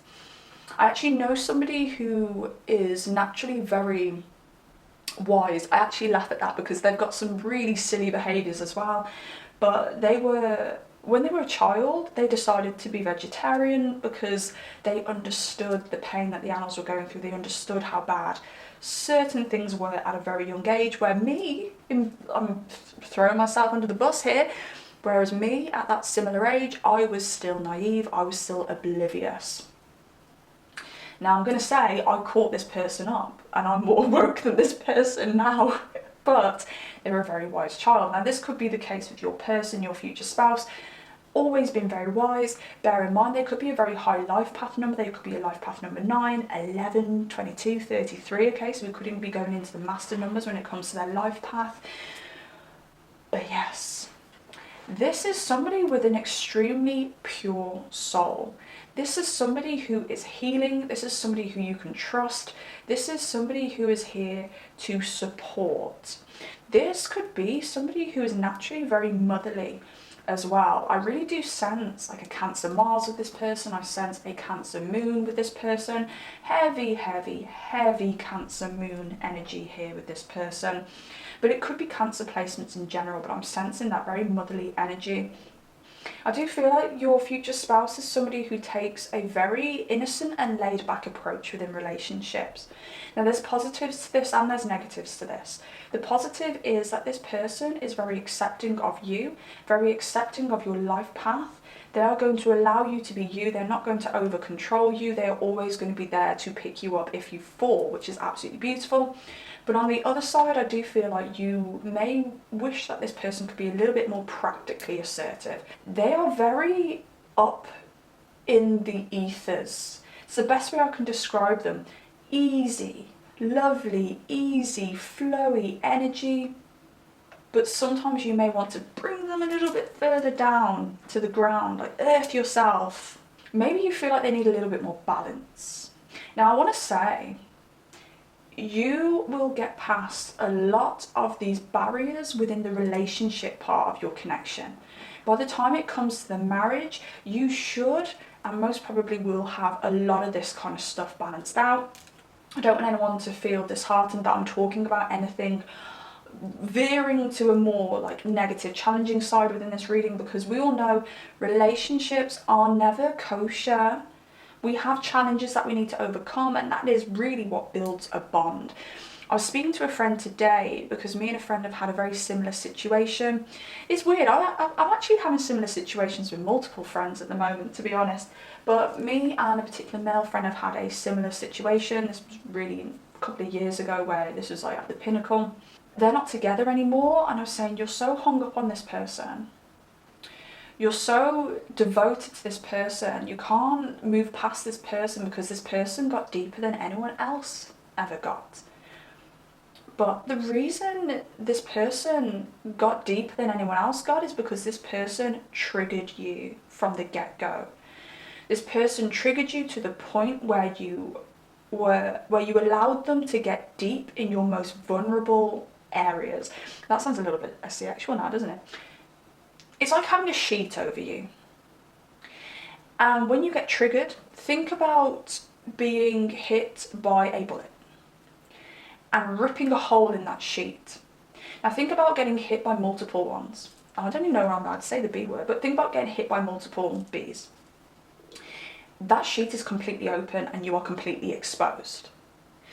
That is what trauma is like within relationships. When somebody is traumatizing you within a relationship, when somebody is triggering you within a relationship, it is opening that protective sheet and is exposing your most vulnerable parts. Now, the positive part about this triggering aspect is that we can't see our most vulnerable parts, which means without those openings, we can't see the parts of us that may need healing, the parts of us that may need growth, the parts of us that may be a little bit outdated. So when someone comes into a relationship and they trigger you, it opens you up so that you can see yourself, so you can work on yourself, so that you can grow and become better. But this is why the people who trigger you the most get the deepest, hit you in the places where no one else hit you, because they've opened up that sheet, they've ripped that sheet to shreds, and they have exposed your most vulnerable parts. On the negative side, there are people out there who do have narcissistic, psychotic or sociopathic traits, who will just do it for the sake of it. Yes, it will bring you soul evolvement, no matter what situation you're put in, okay, no matter who it's with, what kind of abusive kind of person it's with, it will evolve your soul. But with those people, it's negative. And you know that you need to let that person go, because that person's never going to change and that person is never going to evolve. All they're going to do is just completely and constantly rip your protective blanket, your protective shield. Then you meet people who do not have a permanent psychological issue. By the way, narcissism isn't permanent. Narcissism can be healed. It's not like psychopathy. Psychopaths are born, narcissists are made. But you could meet people who just generally have some self-esteem issues. And in those cases, like a twin flame relationship, you're going to trigger each other. You're going to expose each other. You're going to heal each other and heal yourselves and evolve. Now, I cannot remember why I went into that spiel, but it was a blooming long spiel. So I'm going to carry on and hope that I'm going to carry on where I left off. Now, because your future spouse has angel, we know that they are we know that they are divinely guided to guide you, to nudge you on the right path. How they're going to do that is going to be different for everybody, but you're most definitely going to feel like this person is a gift. You are going to see the pros of this relationship from the get-go. You are going to feel the comfort from your future spouse from the get-go.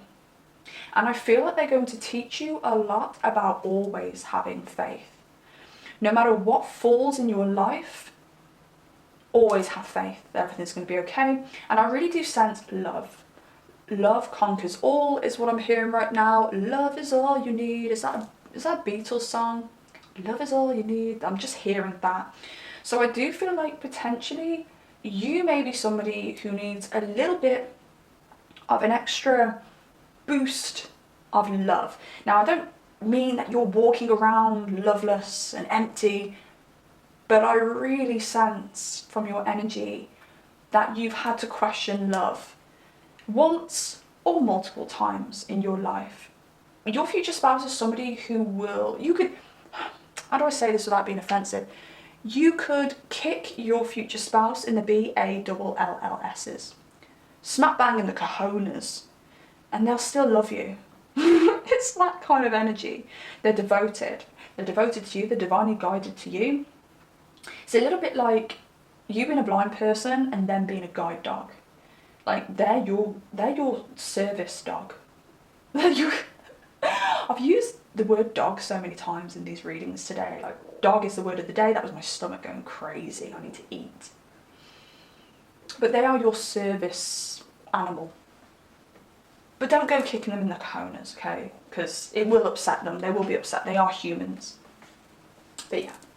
They are sent from the heavens. Now you, on the other hand, you are, and this is where the more masculine energy comes in.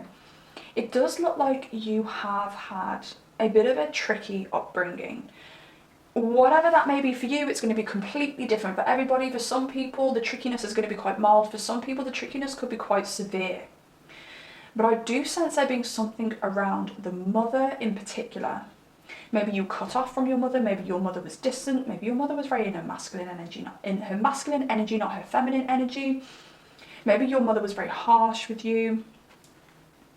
Or you could literally have not grown up with a mother. But I do sense there being something motherly here. But we could also be talking about the father. As I said, this is a collective reading, so it will be different for everybody. But we're definitely looking at the parents. Something around the parents, potentially the mother. But it definitely looks like you are somebody who, you're the healer. Pile number 3, this is the healers group. Because you can sense pain from a mile off. But I sense that you can sense other people's pain, but you don't always sense your own. You can give others really, really cracking advice, but sometimes you don't give yourself the same advice. And that's why this angel has been gifted to you. You are an earth angel for so many people in your life, and you have been for so many people. You may actually work in the health industry, you may be a therapist, you may be a counsellor, you may be a tarot reader, astrologer, so on and so on and so on. You help other people on a daily basis, but who's there to help you? And then your future spouse comes in, and you finally got somebody who can help you, somebody who will listen to you.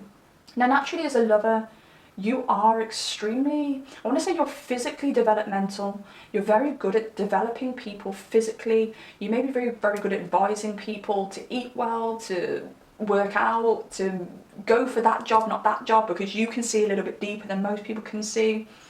You're always the person to say, look, go with your soul, go with what your heart wants to go with. You know, you're that kind of person, but you do it in a very practical way. You're very good at giving people practical earthly advice. And I do actually think that people have called you an earth angel or a guru or asked whether you do work in a healing field. But you're also extremely protective. And this makes me think that you have had a childhood where you had to protect yourself for some reason because you had either one parent that was distant or two parents that were quite distant. We could be looking at Capricorn ascendants here. We could be looking at people with a Mars in Cancer. We could be looking at people who have like Pluto conjunct the moon, okay? These kind of energies right here. But naturally in relationships, your love language is to protect. Your love language may not be to be touchy-feely as much, but it is most certainly to protect, to be there, to stand up for what's right and stand up for the people around you that you love. Your relationship together, we have all major arcanas. When we talk about major arcanas, we talk about fated events that cannot be avoided, and that is what this relationship is. This is the most fated relationship out of all of the piles today. This is ridiculously synchronistic and fated. So justice, karma, balancing of karma. I said this person's coming to your life to balance out the help that you give other people. Now you need the healing. Now you are being gifted the healing by being gifted this future spouse. But at the same time, your relationship is very karmic. which does make me think that you will go through, not back and forths in a negative way. I have had one candle go out. I wonder what that means. It may come to me. But I feel like there'll be challenges. But challenges, again, in the relationship stages. By the time you get to the marriage stage, you know what's going on. You know the script. You know the story. You realise, oh my gosh, I've got some childhood wounding I need to work through. Your person needs grounding.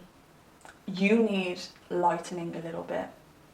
And that's what this justice lady, the lady of justice, is doing. She's balancing this out. You're going to give each other a little bit of each other's ingredients. And I feel like by the time you reach the marriage stage, you've kind of conquered that. The star. Healing. This relationship is so healing. It is so incredibly deep. I feel like you are public people. You're people who are out there. You're people who are sociable. You're people that people know. But your relationship and what really goes on between you is so incredibly sacred. So you keep that incredibly private. And I think there's going to be a lot of people around you who don't understand. They don't get it. So that's why you don't tell people your full love story. You can't share your full love story with like parents, for instance, or most of your friends group, because they don't get the level of depth that you've both gone to or gone through together. A lot of people don't experience the heavily spiritual experience that you guys are going to experience together. No doubt you are both spiritual people. No doubt at all. And if you're not spiritual, I want to say that, well, you must be. You're here on a tarot reading. But if one of you doesn't naturally claim to be spiritual, it may just be that you don't understand yet what spirituality actually means.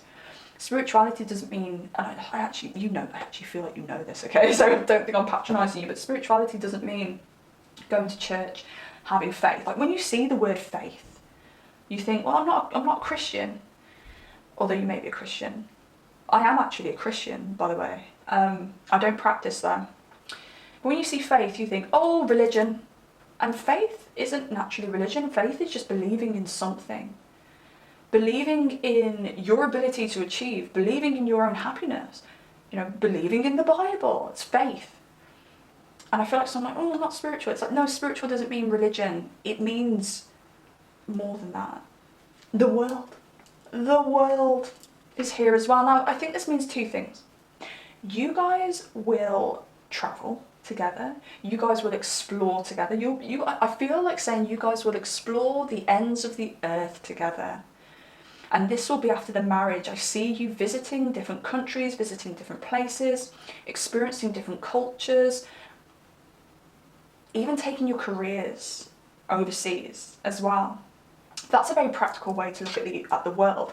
But if we're looking at the world in a very spiritual way, this marriage between you both is going to end a cycle, and it is going to end a very difficult cycle for you both. When you get married, things will get easier. And I think there's so many people in your ears. And I definitely feel this with the duality in this relationship, in this connection here. There'll be people in your ears like, oh, life gets difficult after marriage. Oh, you'll regret getting married. People think it's funny to say things like that, don't they? Especially when you're due to be married or when you've just got engaged, with your grandpa. Not that my grandpa would say that, but you've got, the sarcastic masculine of the family. Don't have to be male. There could be a masculine female saying it. Oh, things go downhill after you get married. Well, you can stick your deuces up to that, because things for you guys get easier. You guys go through all the challenges on the run-up to the marriage, on the run-up to the engagement, I want to say. When you're married, it's plain sailing for you guys. You've worked through it. Now you have the freedom to explore the world, to enhance your careers, to enjoy each other without all of those karmic lessons. It's like you get gifted, you get awarded when you reach the point of engagement. Like, well done, guys. You did it. You stayed strong. You worked through your wounds. You work through your differences. And when I say differences, I do think there's just like a little bit of a switch going on. As I said, it could well be the masculine is very feminine, the feminine is very masculine, and you need to switch those round. But yeah, you get awarded and your life gets a lot easier and it gets very, very blissful after marriage. Now let's get to the juicies and let's talk about the S3X, because I know you've been waiting for it. So your future spouse's S3X style. Now, theirs is a little bit interesting because we've got Capricorn and Scorpio here. Now Scorpio rules the genitalia. I'm going to burp. Oh, it's actually a hiccup. In Capricorn energy, Capricorn is a sea goat. Now when you look at a goat's head, the goat that's depicted for Capricorn and Aries, you see a womb. The head is the womb and the horns are the fallopian tubes. They are called the fallopian tubes, right? I'm sure they are. Oh gosh. There's a lot of spirituality and manifestation and creation in your future spouse's energy. I actually feel that they are master manifestors. I'm actually also feeling that there could be a fated child between you both as well, with all of this emphasis around the womb space. It may be very fated that this angelic energy comes in and brings you a child. And by the way, you're an earth angel. So don't be thinking that I'm saying that your future spouse, oh, your future spouse is such an angel. Oh my gosh. No, like you guys are equals, okay? No one trumps the other one here. You know what? Life has got so complicated and confusing that I don't even know whether I can say Trump without getting in trouble. Do you know what I mean? I don't mean with you guys, I mean with YT. Surely I don't have to censor that out. Oh my gosh.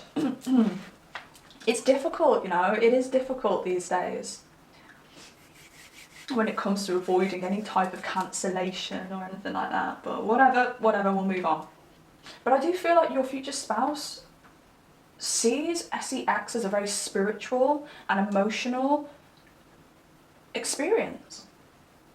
This is not somebody who likes to just do it. This is not somebody who can just do it with anybody as well.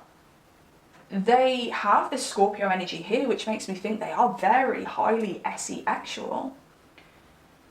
I'm also seeing a snake there as well on their side, which makes me think that they could be well endowed. But this could be quite confusing for people because they could be very well endowed. They could be very S3X. And I do sense something around the eyes. I actually sense them having very intense eyes, and with the Capricorn I'm sensing a very strong bone structure here. So they could be very S3X when it comes to their facial expressions, and then very physically toned and fit body-wise with this big D. And people, or you, at the beginning may think, well, why are you not putting it out everywhere? You love it so much. You love the deed so much. But they can't. Because it's a very spiritual experience for them. And I think they're very aware about energetic transference when it comes to S3X. And this may not be something that they're consciously aware of, but subconsciously they know that when they have S3X with somebody, they take a part of that person's energy away with them. Because that is fact. You know, you can catch STIs when you have S3X, but you can catch spiritual STIs from S3X also. If somebody has a negative mindset and you have a one-night stand with that person, you may feel really down after that and have no idea where that down negative mindset has come from, but it's came from the person that you had S3X with on the weekend.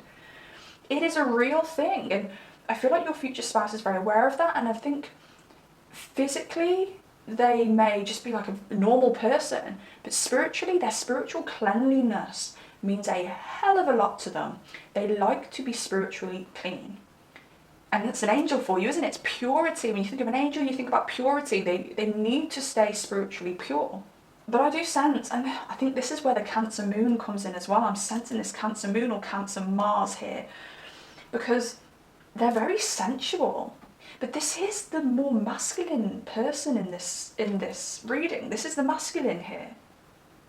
But they're giving off such a feminine, sensual, intimate vibe. Now I feel like this person will do you like no one else has done you before. Like, you are not going to find someone who makes you OG like this person. Yes, okay, I'll be honest with you about a situation with me. I met a Cancer moon. I believe that they are the first Cancer moon that I ever did it with. And before this, I had OG'd. Sorry about the TMI, I hope you don't mind me being honest here. Before this, I had OG'd, but I'd OG'd myself. Like, I do the OGing to me. No one else. And I have slept with a fair amount of people. Like, I'm not going to pretend to be Mother Teresa here. I don't even know whether Mother Teresa didn't. I'm not going to pretend to be the Virgin Mary, okay? I'm not. But no one has ever made me OG. No one, other than me, because I'm the master. Until this person, this Cancer moon, came into my life, and we were doing it, and I wasn't expecting it, because normally it's just like, oh, okay, I'm just doing this thing for them, I'll make myself OG. This person made me OG, and I was shook. And I was 27 at the time. No one made me OG until 27. And this was somebody who has that Cancer moon, a lot of sensual energy for a masculine. They very much satisfied my desires to sleep with a woman as well because of their sensuality. Oh, I'm not gonna lie, you know, hello, like, yeah, if you're male or female, I'm up for it as long as we have a connection.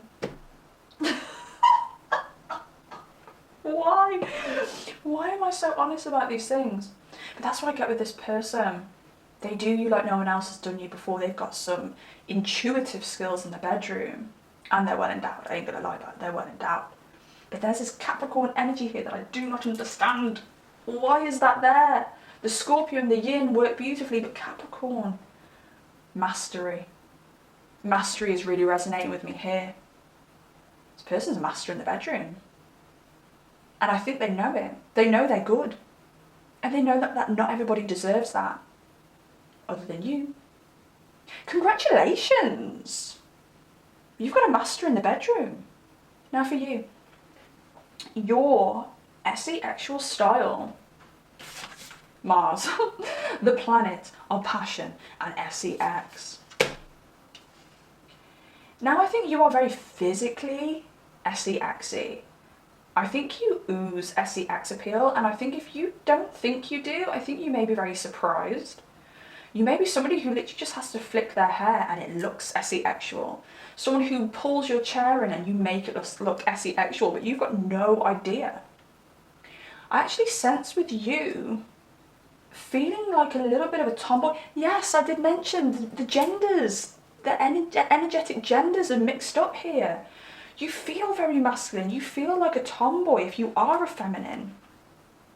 And I'm going to say something with this pile as well. I feel like this could be some female on female relationships here too. Very, very strongly female on female. Very, very strongly male on male as well. But we can still be looking at the masculine, the male and the female as well. But you may not realise how absolutely S3X-y you are. You may not realise, and this takes me back to pile number 2, but it was flipped the other way around. Again, a lot of flipping here with this pile. S3X is very, very deep. Has been quite challenging for you maybe. Has opened up a few wounds. Maybe you found it very painful to have S3X in the past, and this could be emotionally and it could be physically. But on your side, you have this ability to take people on a deep healing journey. I did say you're the healer here. You are the healing pile.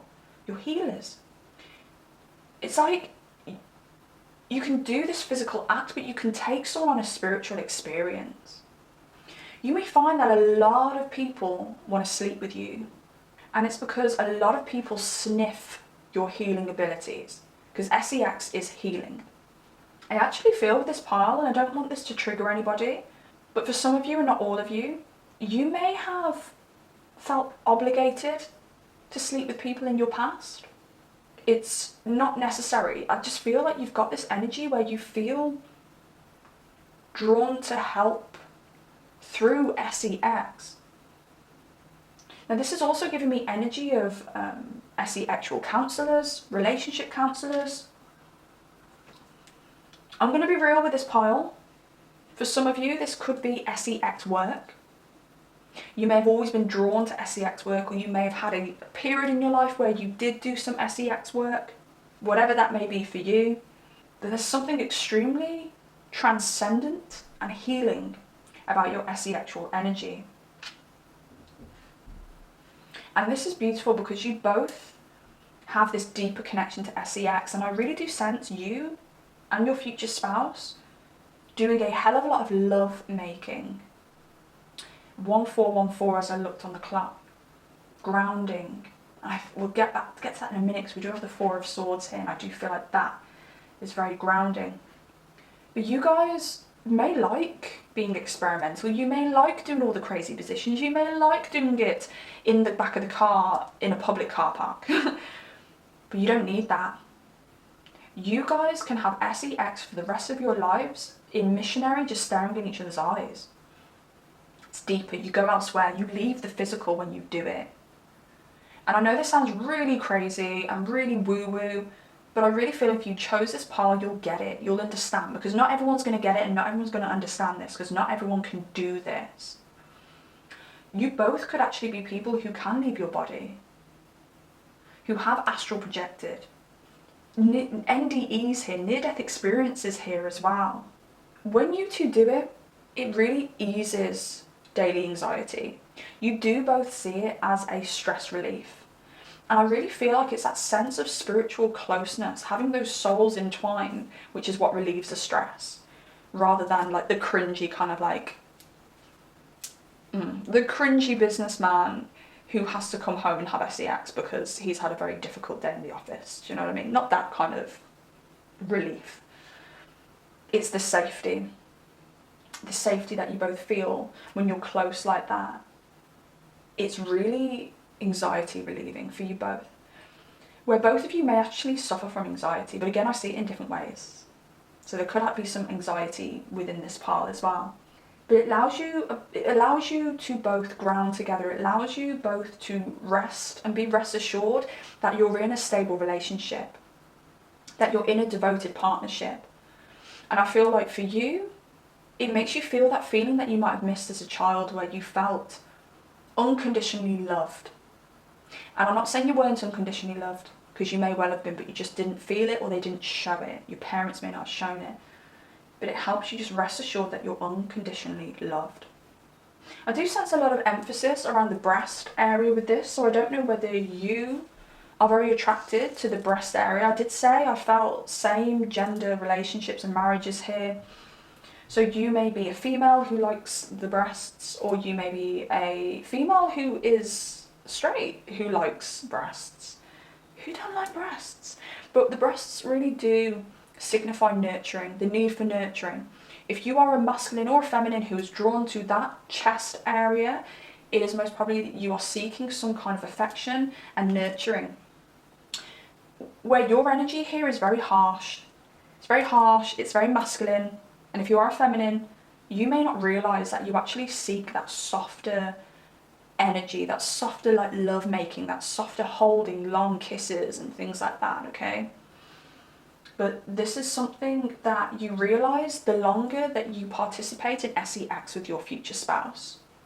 You have an awakening, oh my gosh, the thing I'm missing, I've been pushing away for my whole life. And it could be nurturing love, sustenance, you know, that kind of thing.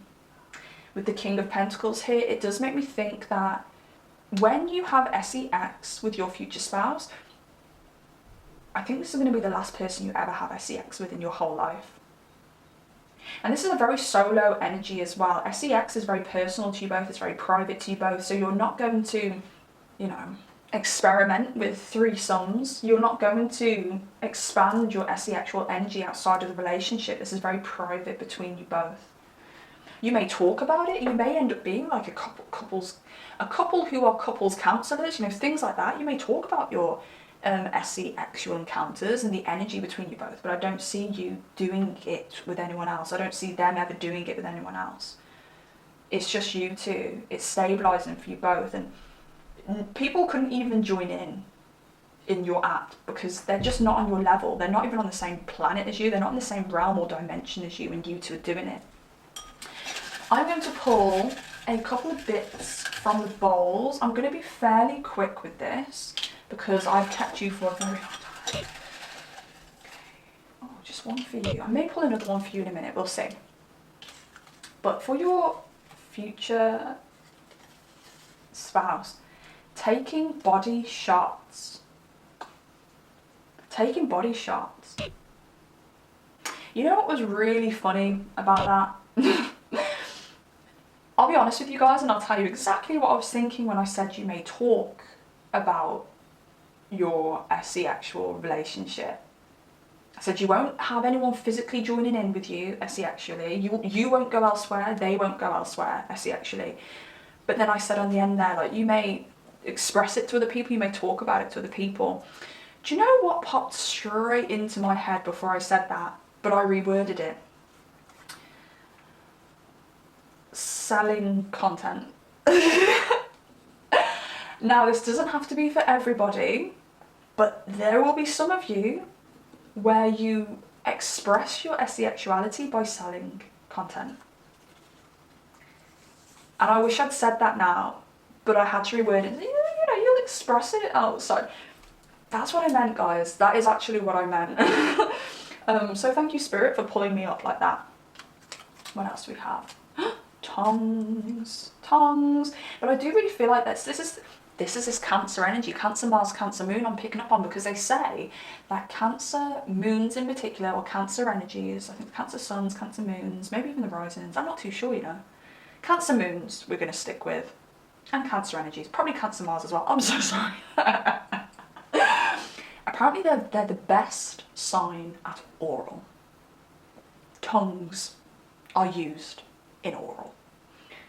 So that speaks for itself. And tie me up. I did say I'm getting a very feminine energy from your future spouse.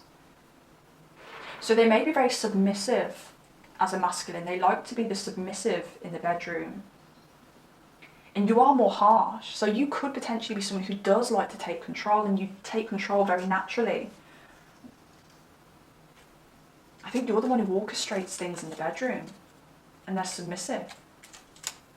Okay, let's have a look at yours on your side. Dominate me. How funny. They've got a sign of submission on their side, you've got a sign of submission on your side. Is this something that needs to be balanced out? Another thing that needs to be balanced out between you both, because this could be why you do a lot of lovemaking and staring into each other's eyes and doing the same thing again and again. Because you're both not in line yet. Your person, your future spouse, they need to step up and be more domineering. They're a master in the bedroom. We've gathered that with the Capricorn energy. But the master takes control. So bear this in mind, because this may be a message for you. When you meet this person, when you marry this person, you're going to start a whole brand new, easier, lovely, blissful stage of life. But asexually, they may still need to step up into their masculinity. So bear that in mind. I want one more for you guys. Oh, two more. In the toilets. This is getting a bit out of control. Chemical reaction. I think this is a future message for you. I feel when your future spouse steps into their dominating, masculine, controlling, asexual energy, where they're the dominant one and you get to be the submissive, you're going to have a whole new lease of SE-actual excitement. Believe me, I think that you guys are very happy doing it the way that you do it up until that point. I'm not saying that your SEX life is stale by any means. But when they step into their masculinity and become dominating, you get a whole new lease of life. Whole new doors open SE-actually for you both. And the chemical reaction between you both, it clicks. Because they are now the masculine and you are the feminine, and you're in your roles, and it just works beautifully. Bear in mind, babies could be made at this point because any chemical reaction, if you're chemically compatible, you are highly, highly fertile, so bear that in mind as well. You may have a baby after you are married with this person. Not before, after, and I'm pretty sure about that, okay? Unless you've already had babies with this person, you know them, then I feel like a fool. But I'm an Aries Sun, Aries Mercury, so sometimes I'm like, no, that is a definite 100%, when sometimes, you know, it's not always 100%, but yeah, pretty 98% for you there, okay? You may have, or will have babies when you're married. If you don't have babies, you don't have to have babies, just make sure that you are using contraception, okay? But yeah, message for you, make sure that you are always pushing your person into their masculine domineering energy, SE actually, because that may be the only thing that's not flipped around yet after you get married. Part number 3, I'm going to leave that there. I really hope you enjoyed this reading. If you did enjoy it, please drop me a like. It helps the video circulate, it helps the channel grow, it helps me know that you like the video. If you resonate with this in any way, please comment down below, because you may resonate with your side of things and the energy that I picked up with you. I'd love to hear from you. Or just let me know that you're super excited to meet your future spouse. Or just say hey, or let me know which pole you're playing, because no matter what, I love hearing from you guys. Also, hit that subscribe button if you watch my channel. Hit that subscribe button if you like this video. Hit that subscribe button if you want to see my videos on a regular basis. I really appreciate every subscription. I really appreciate everything. I appreciate every view. And I'm clearly getting very tired now because I'm slurring my words because I'm so hungry. But I appreciate everything. But I do also appreciate those subscriptions. And yes, poll number 3. Good luck with the situation. I'm very excited for you. This is fated AF. Okay, you ain't avoiding this one, but it's beautiful because of that. Okay, this is written in the stars. So it's going to be great, isn't it? It's going to be great. Shooting stars as well. Look out for shooting stars. One of you may see, or both of you may see a shooting star on one of your first dates, I want to say. Maybe the first, I want to say first 3 months actually. First 3 months of meeting each other, you may see a shooting star. Okay, part number 3, I've kept you long enough, haven't I? Nearly an hour. Jeez Louise. I hope you don't mind. But I will let you get on with your day, and I shall see you next time. Goodbye.